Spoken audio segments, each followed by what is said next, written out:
产党！共产党！习近平！习近平！ Demonstrators in Shanghai chanted such slogans in a rare display of rage against President Xi Jinping's government. Damaging the livelihoods of 1.4 billion people, China's COVID restrictions angered people throughout the country, causing them to take to the streets to express their discontent with the regime. From Zhengzhou in the Henan province to Guangzhou in South China, protesters took to the streets and called for President Xi Jinping to step down.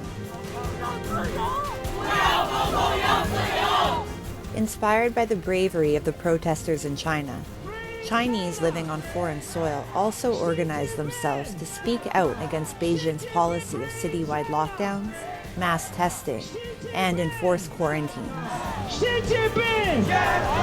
Xi Jinping! You know, a lot of protests, occurred in China. The Chinese people suffered from the zero COVID policy, and some Chinese, died for such kind of policy. So the Chinese cannot, afford such a policy continue.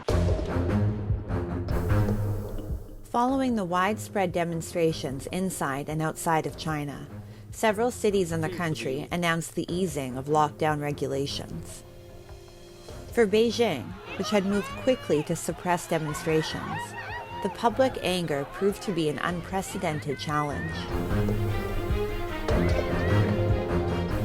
Attempting to dispel any notion of public discontent with the CCP, the government was quick to accuse foreigners of inciting the street demonstrations. This type of response was not unexpected, given the CCP's history of refusing to entertain any criticism of its policies or governance. In addition to imprisoning ordinary Chinese citizens in their homes, China's zero-COVID policy has affected key sectors of its economy, which has already borne the brunt of the country's weak growth in the first half of this year. Real estate development, which has always been an important driver of economic growth in China, is also facing a huge loss. The Chinese stock market and the yuan have taken big hits, with experts opining that China's economy is not poised for a quick recovery, even if COVID restrictions were to end. Companies may find it very difficult for them, those who have gone out, to further repose their faith in the Chinese regime. Political regime matters if you have to invest. So in that case, I will say that zero COVID policy have actually tarnished the image of the Communist Party there. Experts have cautioned that the current COVID outbreak in China could be a breeding ground for new variants. However, the draconian zero-COVID strategy is not sustainable. Earlier, UN health agency officials have said that measures to tackle COVID outbreaks should also show respect for human rights.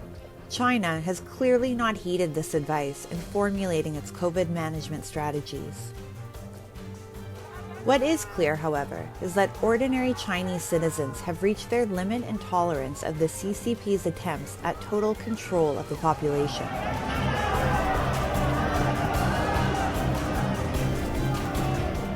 The world is watching as brave Chinese publicly show their discontent with President Xi Jinping and the Chinese Communist Party.